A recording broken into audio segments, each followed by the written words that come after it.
খুলনা সদর থানার ওসি হিসেবে দায়িত্ব পালনের সময় বেপরোয়া ছিলেন হাসান আল মামুন। প্রজাতন্ত্রের কর্মচারী হয়েও আওয়ামী লীগের কর্মীর মতো আচরণ করতেন বিরোধী মতের নেতাকর্মীদের সঙ্গে। তার মধ্যে পেশাদারিত্ব ছিল না। উস্কানি ছাড়াই বিএনপির কর্মসূচিতে হামলা করার অসংখ্য অভিযোগ রয়েছে তার বিরুদ্ধে।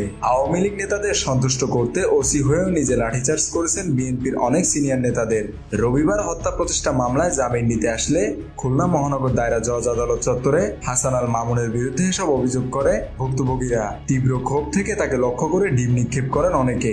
স্লোগান দেন শাস্তির দাবিতে। পরে মহানগর দায়রা জজ আদালতের বিচারক মোহাম্মদ শরীফ হোসেন হায়দার তাকে কারাগারে প্রেরণের নির্দেশ দেন। খোঁজ নিয়ে জানা গেছে 2021 সালের 2 জুন খুলনার দৌলতপুর থানা থেকে খুলনা সদর থানায় যোগদান করেন ওসি হাসান আল মামুন। দায়িত্ব পালন করেন 2023 সালের 2 ডিসেম্বর পর্যন্ত।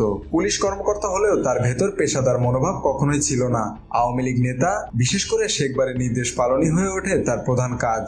একটা সময় কর্মদক্ষতায় মুগ্ধ হয় শেখ বাড়ি। শেখ বাড়ির আশীর্বাদের কারণে তিনি বেপরোয়া হয়ে ওঠেন। 2023 সালের 19 মে খুলনা প্রেস ক্লাবের সামনে বিএনপি সমাবেশ পণ্ড করতে হামলা চালায় পুলিশ। ওই দিন লাঠিচার্জ ও শটগানের গুলিতে অন্তত 12 জন গুলিবিদ্ধ সহ রক্তাক্ত হন।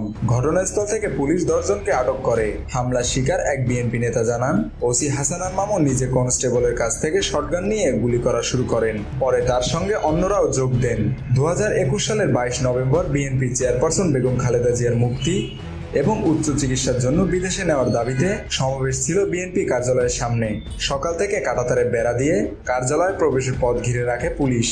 বাধা সত্ত্বেও বিএনপি নেতাকর্মীরা দলীয় কার্যালয়ের সামনে জড়ো হতে থাকে।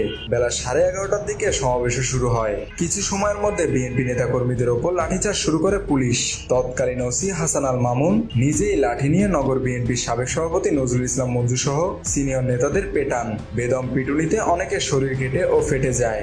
ঘটনাস্থল থেকে বিএনপি নেতা শেখ জামিরুল ইসলাম জামিল, মেহেদী হাসান সোহাগ, হেদায়েত হোসেন হেদু, মোস্তফা ও জাহাঙ্গীর হোসেনকে গ্রেপ্তার করে পুলিশ। 2022 সালের 5 জানুয়ারি গণতন্ত্র হত্যা দিবসের কর্মসূচিতেও একইভাবে লাঠিচার্জ করে পুলিশ। ওই দিন ওসি হাসান আল মামুন নিজে বিএনপির ব্যানার টেনে ছিঁড়ে ফেলেন। বাধা দেওয়ায় লাঠি দিয়ে সিনিয়র নেতাদের পেটাতে থাকেন। ওই সময় মহানগর বিএনপির সাবেক সাংগঠনিক সম্পাদক ফখরুল আলমের মাথা ও বাম চোখে আঘাত করেন মামুন। দেশে ও বিদেশে চিকিৎসা নিয়েও চোখ বাঁচাতে পারেননি তিনি। এই ঘটনার বিচার চেয়ে ফখরুল আলম 2024 সালের 19 আগস্ট আদালতে মামলা করেন।